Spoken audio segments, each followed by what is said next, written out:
আজ আমি আপনাদেরকে একটা আমাদের এখানে এই মাছটা পাওয়া যায় না। এই মাছটা সাধারণত উত্তরবঙ্গে পাওয়া যায়। হ্যাঁ, তা আমি যার কাছ থেকে মাছ নিই, একটা আমার ধরা বাঁধা একটা ছেলে আছে, সে কী করে যেন উত্তরবঙ্গ থেকে এই মাছটা জোগাড় করেছে। আপনারা দেখুন তো এই মাছটার নাম কি বলতে পারেন কি না?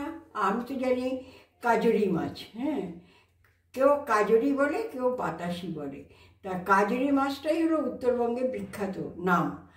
আর আমার বাপের বাড়ি যেখানে একটু উত্তরবঙ্গ ঘেঁষা বিহারে, ওরা আবার বলে বাতাসি মাছ। হ্যাঁ, তো যাই হোক, কাজরি মাছের পেঁয়াজ,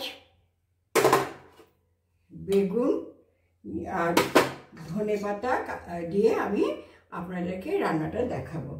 আমি এই মাছটার মধ্যে এই পেঁয়াজ কুচিটা দিয়ে দিলাম। এই দুটো ছোটো ছোটো দুটো পেঁয়াজ নিয়েছি, একটু মোটা করে কেটেছি, খুব সরু কাটি।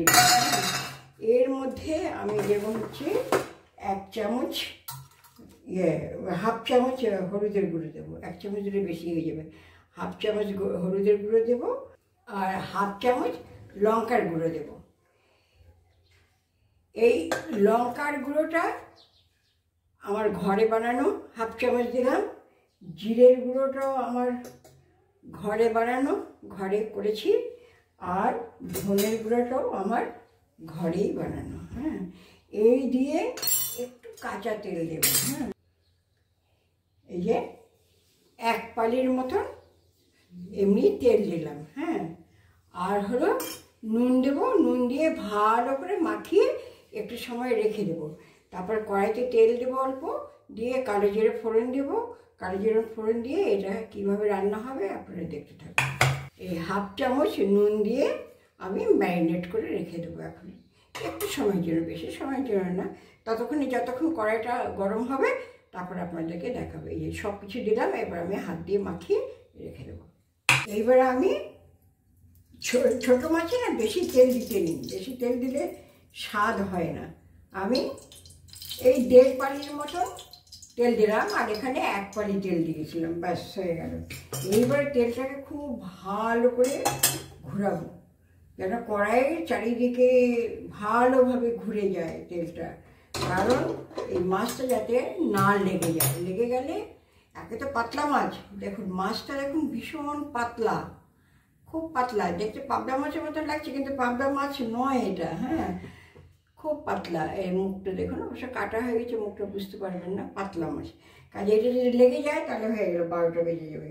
কাজে আমি একটুখানি কালো জিরে দেবো। হ্যাঁ, এই আর একটু যেরকম ফোড়নে দেয় সেরকম ফোড়নে কালো জিরে দিলাম। দিয়ে এই মাছটাকে আমি এইভাবে চারিদিকে ছড়িয়ে দেবো। হ্যাঁ, চারিদিকে সুন্দরভাবে ছড়িয়ে দেবো, যাতে মাছটা আমি তুলতে আমার কোনো অসুবিধা না হয়।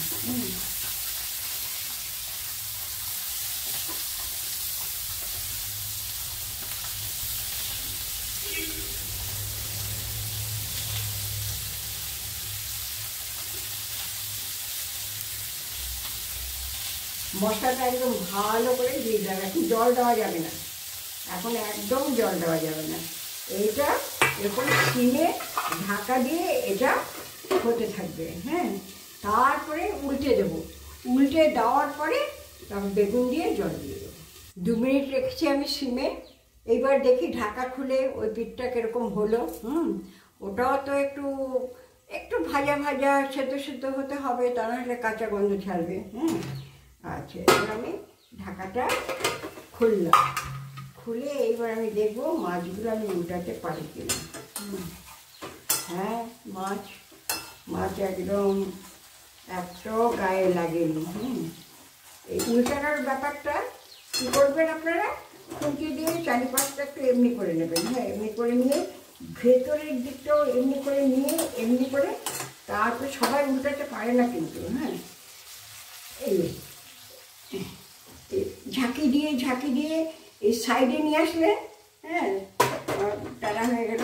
এই সাইডে নিয়ে আসলেন মাছটা, মিডিল থেকে মাঝখান থেকে সাইডে নিয়ে আসলেন। এবারে এটা এমনি করে দেখেন কীরকম উল্টে গেল মাছটা, একদম পুরো উল্টে গেল। এই পিঠটা এই পিঠে হয়ে গেল, এই পিঠটা ওই পিঠে হয়ে গেল। মাছও দেখুন ভাজা হয়ে গেছে। এই হলো ঝাঁকি দিয়ে উল্টাবার নিয়ম পদ্ধতি। হ্যাঁ, আমাদের মা ঠাকুমাদের দেখতাম এইভাবেই ঝাঁকি করে উল্টাতে। আচ্ছা, এবার আবার আমি সিমে ওই পাশটা হয়ে যাবে, ওই পাশটা হয়ে গেলে আর ঝাঁকাবো না, আর ঝাঁকাবো না। ওর মধ্যেই আমি এই বেগুনটা দিয়ে দেবো আর পরিমাণ মতন জল দিয়ে দেবো। ফুটে গেলে এই এই ধনে শাক দিয়ে এতটা দেবো না, অল্প পরিমাণ ধনে পাতা দেবো। এই পাতাটা আমার বাগানের, তুলেছি, আজকে সকালেই তুলেছি। এই পাতাটা একটু কুচিয়ে দিয়ে দেবো, কিছুটা পাতা কুচিয়ে দিয়ে দেবো। আর এই যে লঙ্কা দেখছেন, এই লঙ্কাটাও আমার বাগানের, নামাবার আগে এই লঙ্কাও একটু চিড়ে দিয়ে দেবো। ব্যাস হয়ে গেল আমার কাজরি মাছের চচ্চড়ি। কাজরি মাছের চচ্চড়ি, ঝোল বলবো না, চচ্চড়ি, কারণ মাখা মাখা রান্না করবো তো, সেজন্য কাজরি মাছের চচ্চড়ি বলবো। প্রায় 2 মিনিট হয়ে গেছে। এবার আমি দেখছি ওই দিকটা কী হলো। আমি ততক্ষণে ধনেপাতাটা কুচিয়ে নিলাম আর লঙ্কাটাও চিড়ে নিলাম। হ্যাঁ, লঙ্কাটাও চিড়ে নিলাম। এটা নামাবার সময় দেবো।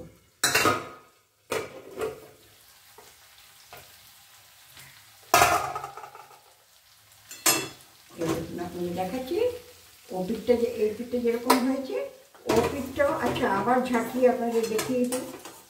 এই যে খুঁটি দিয়ে একটু সরিয়ে সরিয়ে এমনি করে নেবেন, নিয়ে এমনি করে এই উল্টে গেল মাছ, দেখতে পারেন তো? আচ্ছা, এইবার 2 পিঠে আমি উল্টে দেখিয়ে দিলাম আপনাদের, কোনো অসুবিধা হওয়ার কথা না। এইবার আমি গ্যাসটাকে মানে ফুলে দেব, দিয়ে বেগুনটা দিয়ে দেবো, আর হলো পরিমাণ মতো জল দেবো। জল বেশি দেবো না। হ্যাঁ, জল ফুটে যাতে গা মাখা হয়। হ্যাঁ, জল যাতে ফোটার পরে গা মাখা হয়, সেই জন্যই আমি কম দেবো।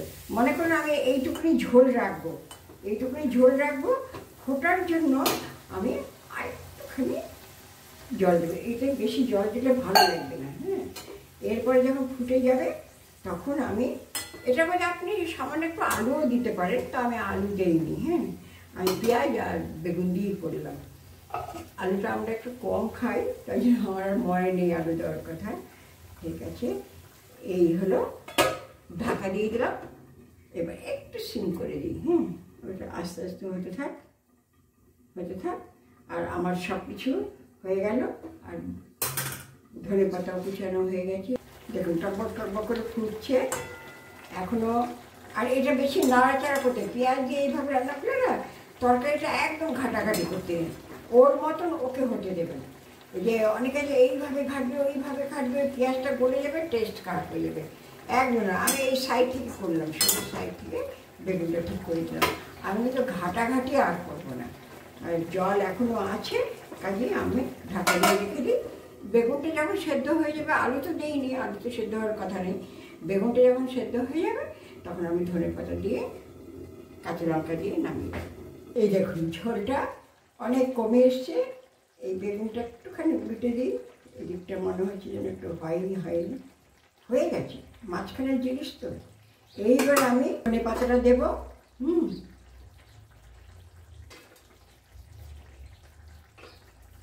ধনেপাতাটা কুচিয়ে রেখেছি, ধনেপাতাটা দেবো। আর কাঁচা লঙ্কাটা দিয়ে একটুখানি ঢাকা দিয়ে রাখবো, যাতে ধনেপাতাটা একটু সেদ্ধ হয়ে তার ফ্লেভারটা নিতে পারে। হ্যাঁ, সেইভাবেই, বেশি ফুটাবো না, একটু সময় রাখবো। ঝোল একদম ঠিক আছে।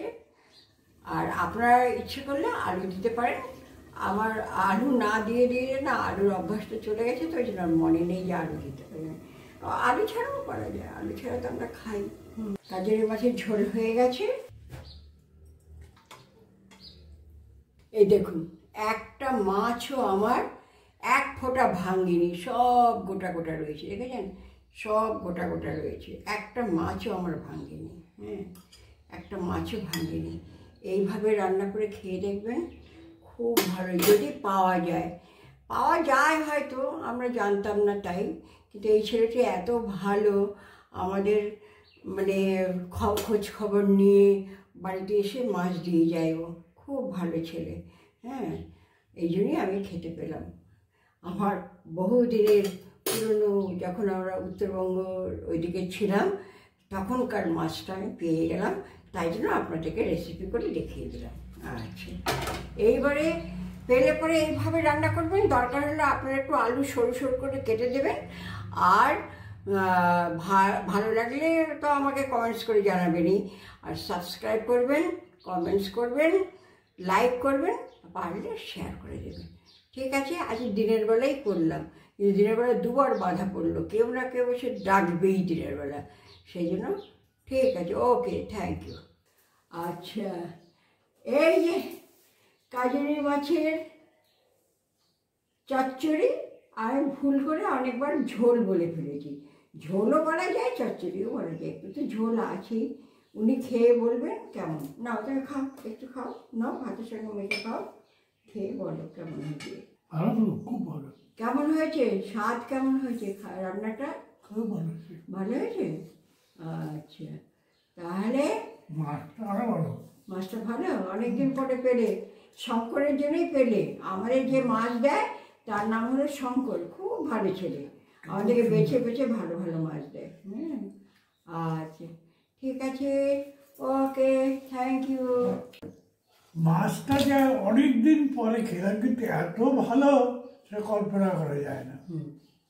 ঠিক আছে, অনেকদিন পরে খেয়েছি।